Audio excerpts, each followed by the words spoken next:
Hey, fellow problem solvers, Colfax Math here. Today I have a 5-problem practice quiz. It's all math, and it's based on the Criminal Justice Basic Abilities Test. There's a lot to that exam. You should research it a lot more. I am only going over a math section of some problems you might expect to see. This is a great mini practice test. You need to have paper and pencil out and do the problems before I do them with the video pause. This is great for the ASVAB military placement exam or any other standardized math exam because every one of these problems has a little tip or trick to it. The thing about these math exams is they are no calculator, but there's computation, and you got to figure out a way how not to do that computation. So there's about a minute per problem. All these tests are no calculators with a time limit. So there's always a tip or trick to it. So with that said, let's jump right in. Pause the video. Go ahead and do this problem. Unpause the video and watch how I do this problem.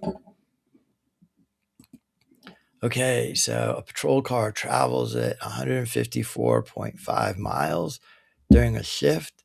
If the car gets an average of 26 miles per gallon, how many gallons of fuel were used?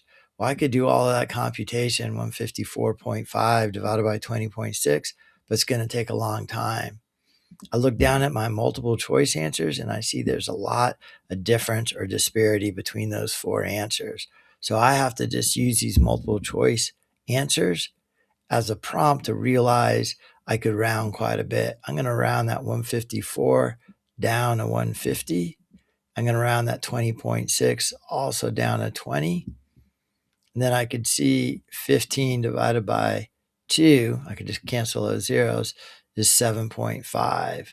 So that's one way to do it. To see the correct answer is answer B pretty quickly. The other way I could do it too is I could take that 20 times 7 gallons and see it's about 140. 20 times 8 gallons is about 160. I went 154, somewhere in between the two. And because it's in between the two, it has to be between the two of these. Therefore, also answer B. So my goal here is to try and think of the test taker or the test maker and figure out what are they trying to test me on here. And really what they're trying to test you on is, can you approximate things and use your answers to go backwards? That's why it's such a good logic test. You should always have paper and pencil out for this practice test, but also in the actual exam where you have a computer exam and you want to jot down your notes. Just a little bit that I'm writing on the screen is what you jot down. You always number your notes. So if you have some time at the end and you need to go back to check a few that you might have got wrong, you know exactly where it is in your notes. All right, pause the video. Let's go ahead and give this one a try. Unpause and watch how I do this problem. An evidence room holds 240 items. 15% of these items are computers. How many computers are there? Well, I go right to that 15% and I see 15% is the same as 10% plus 5%. And I like 10% and 5% a lot because 10% of 240 is really easy. I just drop the 0 off. So 10% of 240 is 24. 5% has to be half of that. Half of 24 is 12. Therefore, 15% is the 12 plus 24, 36. Correct answer, answer C. Make sure we read this problem, make sure I'm answering what they're asking. How many computers are there? It is a number of computers, 36. Okay. Everything about a multiple choice exam as well, besides using the answers to help you solve. The other thing too about multiple choice answers is if you guess, you got a 1 in 4 chance of getting it right. So if you can eliminate some answers, if you can eliminate 2 answers that don't even make sense, then you're able to have a 1 in 2 chance of guessing and getting it right. All right, number 3, pause the video, give it a try. Okay, a police department logs the number of daily calls for 1 week. 45, 52, 48, 55, another 42, 50, 58. So those are the numbers right there.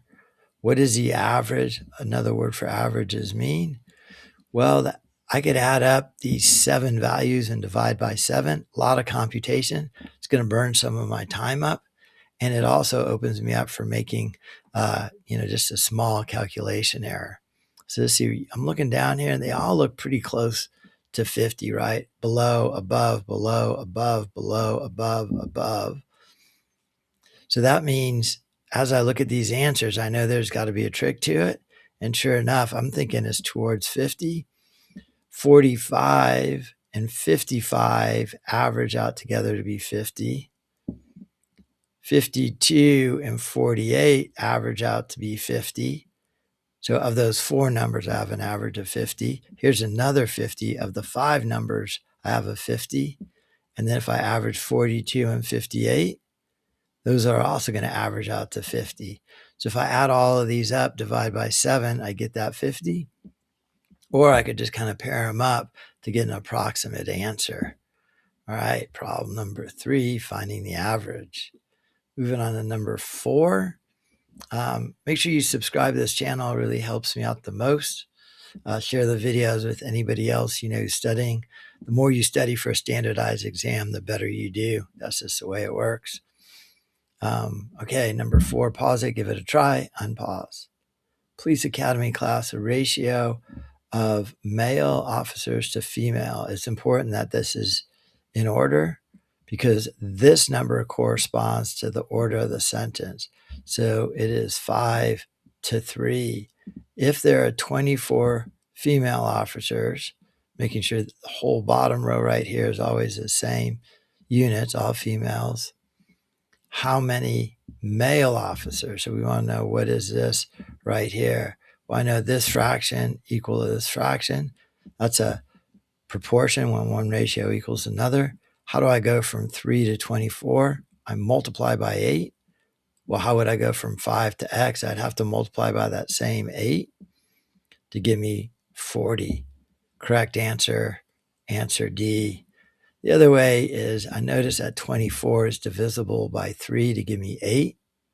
8 times 5 gives me that same 40. So you're kind of looking for the relationships in these numbers, figuring out the tips and tricks. That's why it's such a good test to see how well you're going to operate in a job setting. Okay, problem number 5. Go ahead, pause it, give it a try. Okay, an officer needs to arrive at a crime scene 60 miles away. He is traveling at an average of 45 miles per hour. So I have to do 60 divided by 45. That looks kind of hard. I'm not going to divide it all out. I look at my answers. They're all 1 hour and something. Well, 45 goes into 60 one time with 15 left over. So I'm turning that improper fraction into a mixed number. Well, 15 over 45, that's the same thing as 1/3. 15 goes into here 1 time, into here 3 times. So I got 1 1/3 hours, 60 minutes in an hour. And I got to split that into thirds, which is 20, 20, 20. So it is going to be 1 hour, 20 minutes. Correct answer, answer B right there. All right, once again, hit that subscribe button, bell for notifications. I appreciate you. If you have any questions at all, please post them in the comments. I'd love to answer them. I try and get a new math video out every Tuesday afternoon for any standardized math exam with a big focus on the ASVAB. If you're here studying for the ASVAB, you'll see how similar this test is to the ASVAB. Or if you're here for a basic aptitudes test or abilities test, all these standardized math exams are very similar. All right, thank you.